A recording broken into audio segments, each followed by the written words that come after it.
Deuxième chose qu'on voit, c'est l'âme. L'âme vient du mot grec psyché, qui veut aussi dire psychique. Alors l'âme, c'est la partie psychique qui désigne la vie naturelle de l'homme. Okay?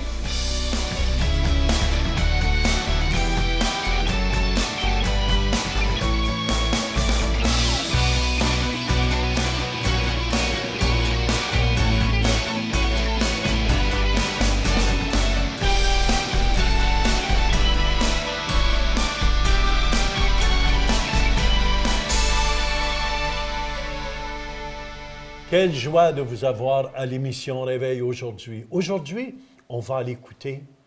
Mon épouse, qui est au centre Réveil, qui va nous partager sur la victoire dans le combat. Avez-vous des combats dans votre cœur? Écoutez attentivement ce que Louise va vous dire aujourd'hui. Alors, le verset que j'ai choisi ce soir se trouve dans 1 Thessaloniciens 5, versets 23 et 24. Ça nous dit ceci: « Que le Dieu de paix vous sanctifie ou vous purifie lui-même. » Qui est-ce qui nous sanctifie ou qui nous purifie? Le Dieu de paix. Okay?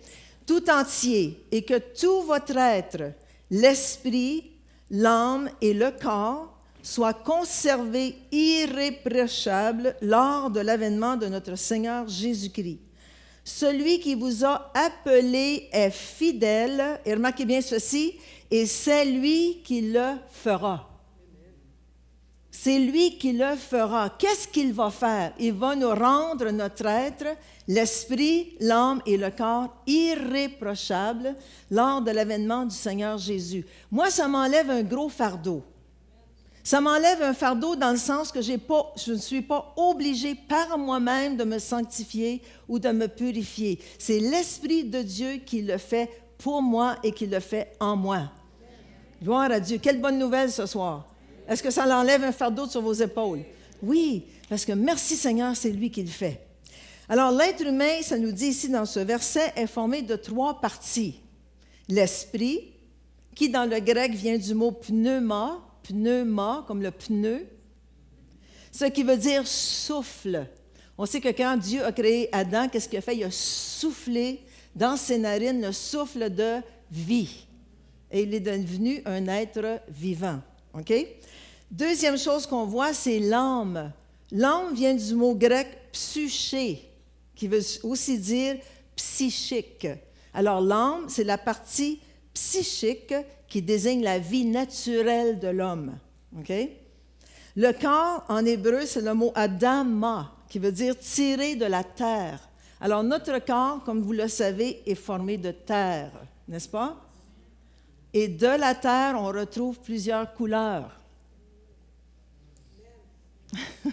C'est pour ça qu'il y a des hommes qui sont noirs, comme la terre noire, bruns comme la terre brune, blancs comme nous, comme le sable de la Californie, jaune, parce qu'il y a toutes sortes de couleurs dans la terre, puis on a été formé de terre. Alors, je n'irai pas là-dedans ce soir, mais c'est juste une petite parenthèse. Avec notre esprit, nous avons conscience de Dieu ou du monde spirituel. Avec notre âme, nous avons conscience du moi, de qui je suis, de notre homme intérieur. OK? Et avec notre corps, nous avons conscience du monde qui nous entoure, avec nos 5 sens, le toucher, l'ouïe, l'odorat, la vue et le goût. Alors, on peut toucher au monde qui nous entoure avec notre corps, avec nos mains, avec nos oreilles, on peut entendre, avec notre nez, on peut sentir. OK? Alors, notre être est formé de 3 parties, comme on vient de voir. J'ai besoin de 3 parties. OK, André, viens, tu vas faire le corps. Tu veux faire le corps? OK. J'ai besoin d'un âme puis d'un esprit. Steve, viens. Steve, tu vas faire l'esprit. Ah, tu peux faire l'âme peut-être. Hein? Puis j'ai besoin de le corps, l'âme, puis l'esprit. Un jeune, y a-t-il un jeune dans la salle? OK, viens. On t'aime ça venir, je te connais, toi. T'aimes ça, hein? Parce qu'à Internet, toutes les filles peuvent le voir. Je sais que c'est pour ça. Viens. C'est 3 hommes en plus. OK. Alors, viens ici. Toi, tu es l'âme. Toi, tu es l'esprit. Puis toi, tu es le corps. Alors, l'être est formé de 3 parties. Le corps, l'âme et l'esprit. L'âme est entre les deux, si vous remarquez bien. OK? Avant de connaître le Seigneur Jésus, notre esprit était mort aux choses de Dieu. Hein? Ça nous dit qu'à cause du péché et à cause de nos offenses, nous étions morts aux choses de Dieu. Alors, qu'est-ce qui arrive? L'âme suivait plutôt le corps. Si le corps voulait aller à l'autel le samedi soir, l'âme suivait le corps. OK? Tu vas suivre le corps qui s'en va à l'autel le samedi soir ou qui veut faire selon les convoitises de la chair. OK? OK, faites le tour, vous remontez.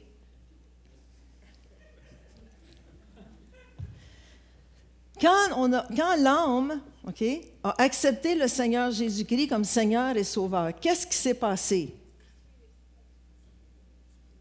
Il est devenu un esprit qui a un âme et qui a un corps. Mais maintenant, l'âme n'est plus dirigée par les convoitises de la chair.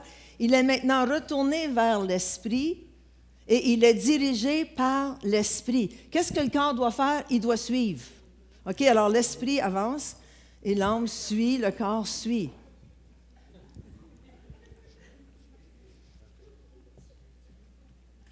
Alors, l'âme a le choix d'être influencée par l'esprit ou influencée par les convoitises de la chair. OK? Maintenant, il y a une chose très importante qu'on doit savoir. Le corps, un jour, va mourir. OK? Tu vas mourir, meurs. OK? Alors, le corps va être enterré, mais qu'est-ce qui va se passer avec l'âme et l'esprit?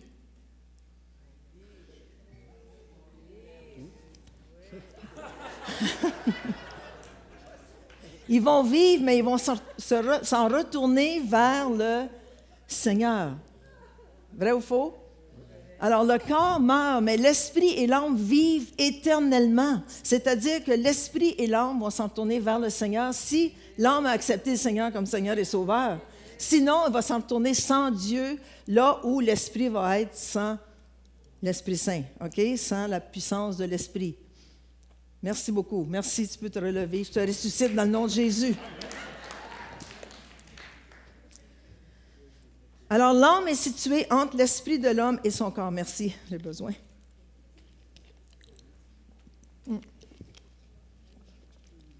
OK. C'est que l'âme est située entre l'esprit de l'homme et son corps.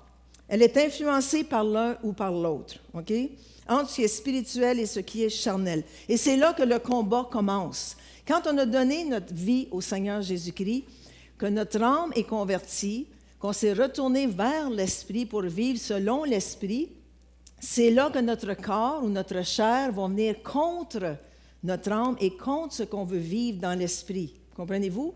Puis en plus du corps, les convoitises de la chair, le diable s'en mêle pour venir nous attaquer et venir nous combattre au niveau de notre âme. C'est juste un commencement, OK? Il faut prendre soin de notre âme. Dis à ton voisin, il faut prendre soin de ton âme. Dans Marc 8, 36 et 37, ça nous dit « Que sert-il à un homme de gagner tout le monde s'il perd son âme?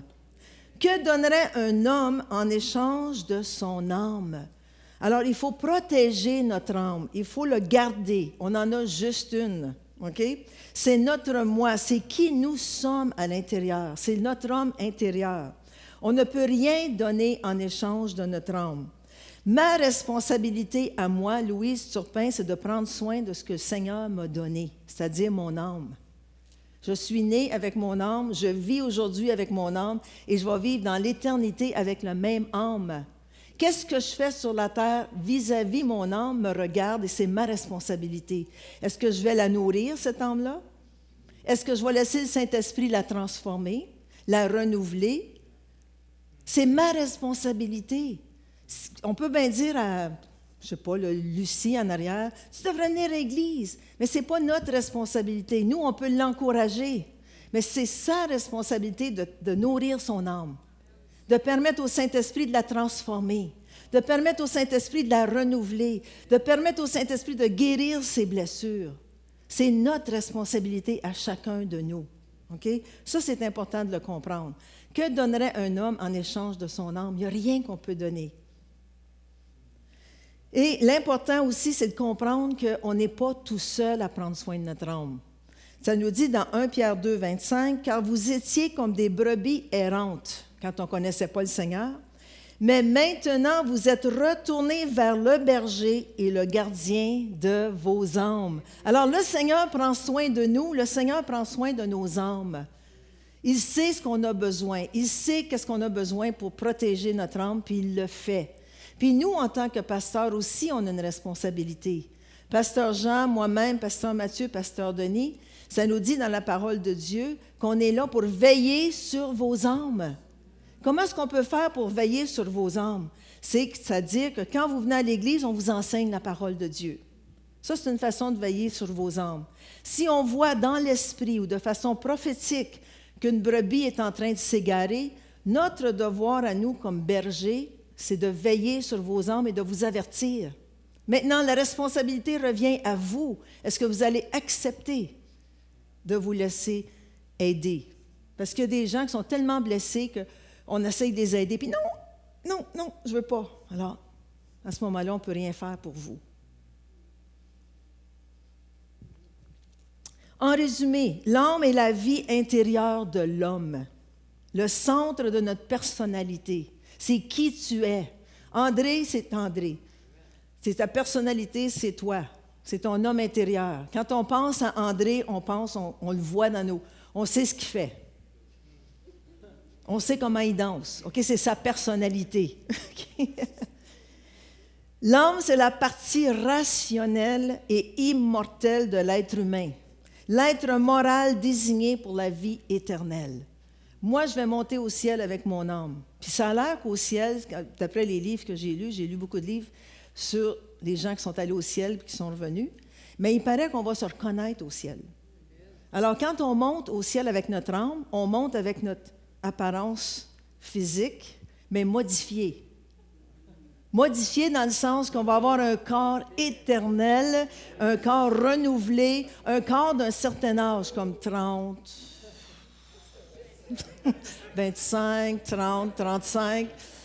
Mais on va se ressembler, mais on va être encore plus beau, plus brillant, plus rayonnant. Alors, si je meurs à l'âge de 100 ans, je vais avoir l'air de 30 ans au ciel. Yay! Est-ce qu'il peut dire merci, Seigneur? Mais on va se reconnaître. On ne sera pas mariés, on n'aura pas ni mari ni femme. Merci, Seigneur, pas de nourriture à faire. Mais quand même, on va manger à la table des noces de l'agneau, ça. Les anges vont nous servir, alléluia. Les anges vont passer la balayeuse. Carole va être malheureuse, mais bon. Mais gloire à Dieu, on monte avec notre âme, le Seigneur va nous transformer, mais il doit nous commencer notre transformation ici sur terre. Parce que rendu au ciel, on va encore apprendre des choses. On va encore être enseigné. Mais si on en connaît, on a moyen à apprendre. Alors, je vais vous montrer un PowerPoint que mon fils bien-aimé a fait pour moi. Merci Seigneur. Il est très, très gentil. Alors, on va regarder l'âme. L'âme est le siège, Diane, si tu veux aller là. L'âme est le siège. Regardez le beau PowerPoint. Il est-tu beau, hein? Je l'appelle Oscar. Oscar. Mathieu, il l'appelle Oscar Wiener, mais moi, je l'appelle Oscar, OK? Alors, Oscar, ça, c'est l'âme, OK? Dans l'âme, nous avons les pensées, OK? Ou le raisonnement. C'est-à-dire qu'on est capable de raisonner. Au niveau de l'âme, on retrouve tout le système de pensée et de raisonnement. Ensuite, on retrouve, Diane, prochaine, notre conscience, c'est-à-dire, est-ce que je vais faire le bien ou si je vais faire le mal? C'est tout au niveau de l'âme, le bien et le mal. OK? Est-ce que je vais aller ce soir à telle place ou non? Alors, c'est au niveau de l'âme que les décisions se prennent en bien ou en mal. Prochaine. Au niveau de l'âme, c'est le siège aussi de l'intelligence. OK? Il y en a qui sont plus intelligents que les autres, mais on a tous une certaine intelligence. Pourquoi? Parce que quand on est venu au monde, nos parents ont commencé à nous instruire. Quand tu parles d'instruction, c'est au niveau de ton âme. OK? Ensuite, on est allé à l'école primaire, l'école secondaire, l'école collégiale, l'université. On a aussi appris par expérience. Diane, tu es allé trop vite. On a aussi appris par expérience. OK? Si quand tu étais petit, tu as mis la main sur le poêle, puis tu t'es aperçu que c'était chaud, tu as appris quelque chose. Tu es devenu plus intelligent que tu ne remettras pas la main sur le poêle. OK?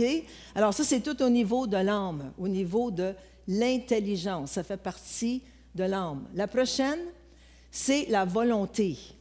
Ah, ça c'est dur parce que la rébellion découle de ça ici. Est-ce que tu veux écouter la voix de Dieu, oui ou non? C'est au niveau de l'âme. C'est toi qui dois prendre la décision. Le Seigneur te dit, tu ne marieras pas tel homme. Non! J'en ai entendu une drôle aujourd'hui, c'est Steven, c'est sa maman qui me disait ça hier.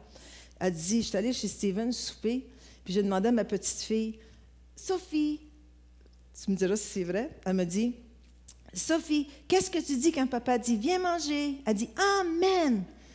Sophie, qu'est-ce que tu dis quand papa dit, viens prendre ton bain? Amen! Sophie, qu'est-ce que tu dis quand papa dit, viens faire dodo? Non! J'ai assez ri quand j'ai entendu ça hier.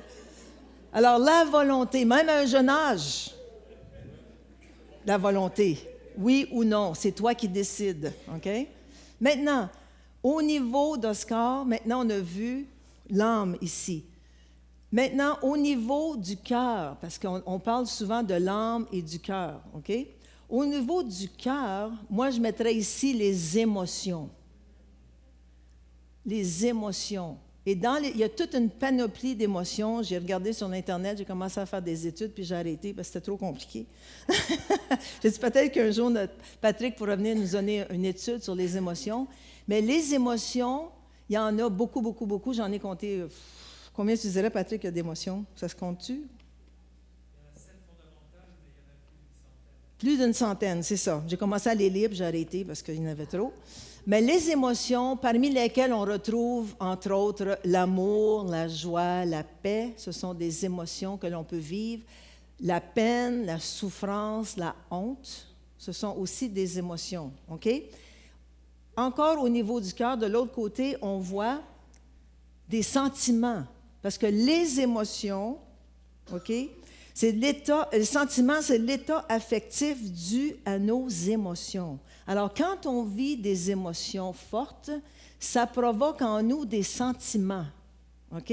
Si on est rempli, quelqu'un nous dit « Oh, je t'aime tellement, ma chérie. Oh, je t'aime. » Là, tu vis une émotion d'amour. « Oh, il m'aime. Oh, je me sens bien. » Ça provoque en toi un sentiment d'être aimé. Jusque-là, ça va? Si, par contre, quelqu'un te fait de la peine, OK, c'est une émotion, tu vis une peine. OK, quelqu'un te donne une parole blessante, tu vis une peine. Tu vas vivre un sentiment soit de haine ou de colère que ça va susciter en toi. OK? Alors, les émotions suscitent des sentiments en toi. Ça fait partie du cœur. OK? La prochaine qu'on peut voir au niveau du cœur, ce sont nos désirs et nos envies, OK, qui peuvent être au niveau du cœur. Et de l'autre côté, des attentes qu'on peut avoir ou des espoirs. Okay? Ça fait toute partie de l'âme. Puis il peut y en avoir d'autres qui se rajoutent. Mais ça, c'est des choses que j'ai découvertes. Okay? Puis l'esprit de l'homme, à travers tout ça, est la partie invisible, immatérielle de l'homme qui rend l'homme capable d'entrer en relation avec le monde spirituel. Alors, pas simplement qu'on a un corps, qu'on a une âme, mais on a aussi un esprit. Okay? L'esprit, c'est la vie en nous. Okay? Si on n'a pas d'esprit, on n'a pas de vie. Alors, l'esprit, c'est vraiment la partie invisible, immatérielle de l'homme qui rend l'homme capable d'entrer en relation avec le monde spirituel. C'est le souffle de vie qui touche à toutes les parties de notre être. Alors, si vous regardez ici, notre esprit qui va aller toucher à notre âme, à nos sentiments, à notre cœur, à notre intelligence, à notre volonté, puis à nos sentiments. OK? Alors, l'esprit, quand on a donné notre vie au Seigneur Jésus-Christ, c'est l'Esprit de Dieu qui vient sur notre esprit et qui vient toucher à toutes les parties de notre âme.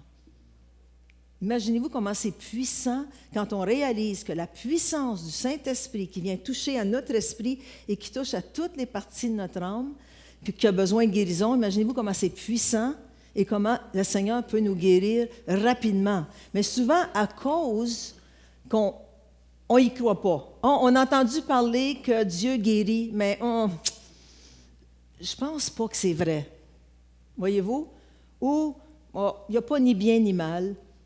C'est toutes des attaques qui peuvent venir au niveau de ton âme. Ou oui, je veux croire, mais non, j'y crois pas vraiment. Comprenez-vous? Alors, c'est vraiment le Saint-Esprit qui peut agir en nous et qui peut nous toucher. OK? Écoutez bien ceci, il existe en nous un système de communication et d'interaction qui, à chaque seconde, véhicule des milliards d'informations provenant aussi bien des cellules de notre corps que des sentiments de notre âme ou des pensées de notre esprit. Alors, des millions puis des millions de cellules se promènent et interactent ensemble et interagissent ensemble pour nous faire du bien, parce que c'est le Saint-Esprit qui vient communiquer à toute notre âme des choses de l'Esprit. Mon épouse, tu enseignes très bien. Merci. Et j'espère que ça vous a aidé à la maison. Et c'est tellement important d'avoir les pensées, des bonnes pensées de Jésus-Christ en nous. Oui. Parce qu'il faut réaliser, Jean, comme j'ai enseigné, que comment est-ce que tu penses que le diable vient nous attaquer? C'est toujours au niveau de notre âme, c'est-à-dire au niveau de nos pensées, au niveau de notre raisonnement. Parce qu'on a été élevés toute notre vie par nos parents, nos professeurs, toutes les idéologies du monde, des traditions religieuses qui sont entrées en nous. Et le diable veut nous culpabiliser souvent à travers nos pensées, puis dire « t'es pas assez bon, puis tu feras jamais rien de bon ». Puis c'est toujours au niveau de l'âme qu'est le combat.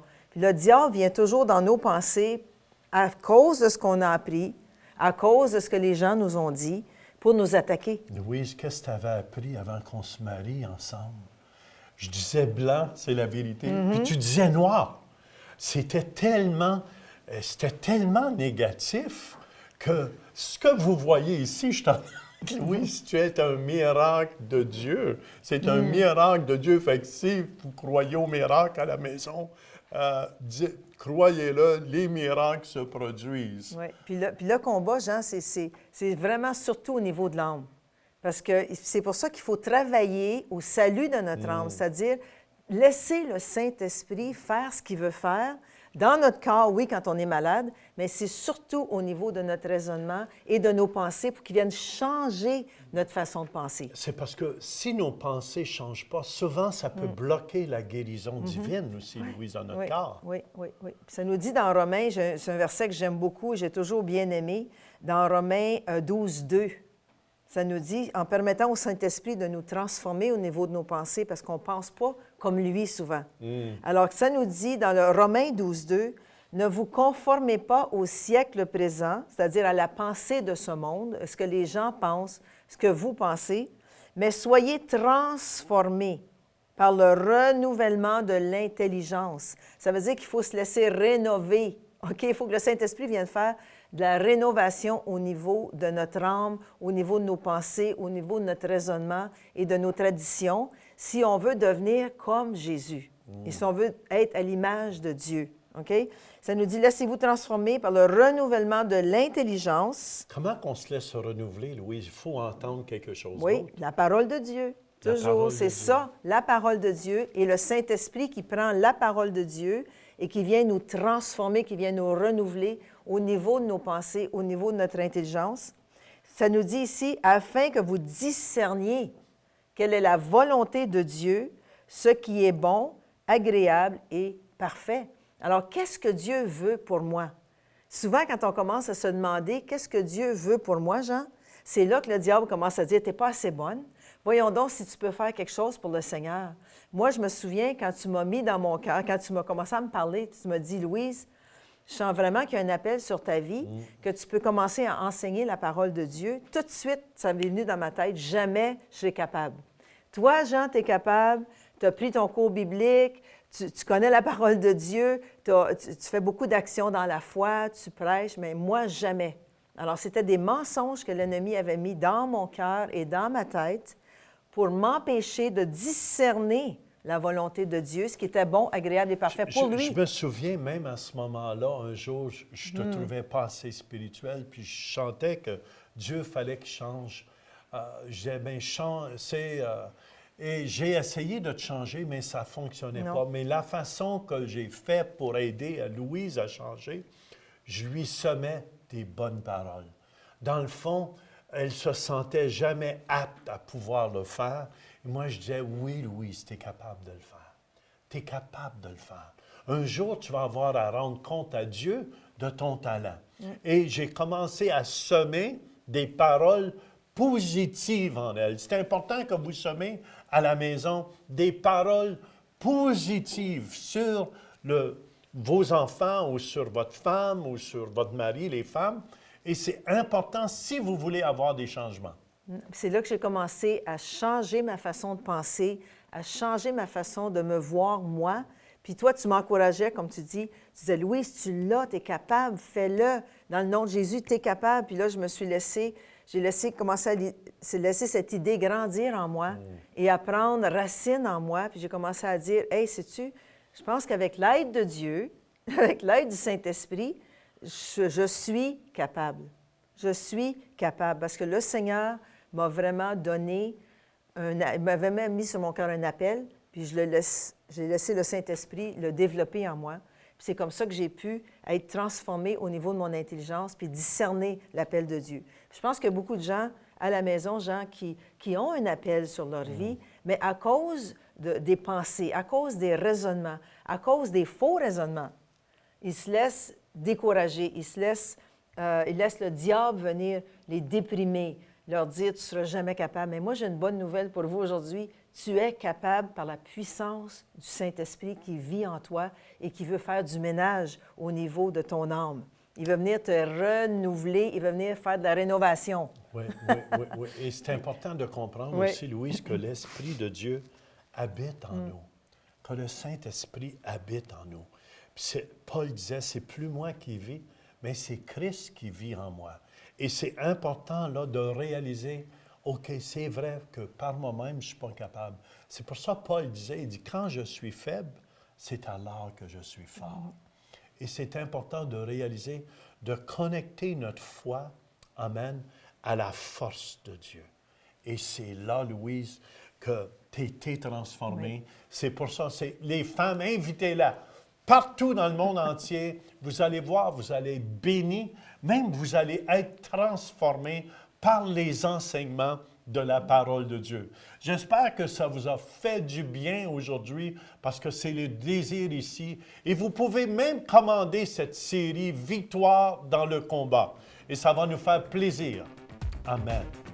Visitez le site web centrereveil.com pour participer à nos services en direct. Pour un don mensuel de 20 $ ou plus, devenez partenaire de l'émission Réveil et recevez le DVD du mois. Vous pouvez faire vos dons en ligne avec Visa et Mastercard ou un chèque par la poste. Et nous apprécions votre soutien. Bien, le royaume des ténèbres, c'est celui que Satan domine et contrôle. Mais de l'autre côté, nous avons le royaume de Dieu, le royaume de lumière. Et le royaume de Dieu est beaucoup plus puissant que le royaume des ténèbres.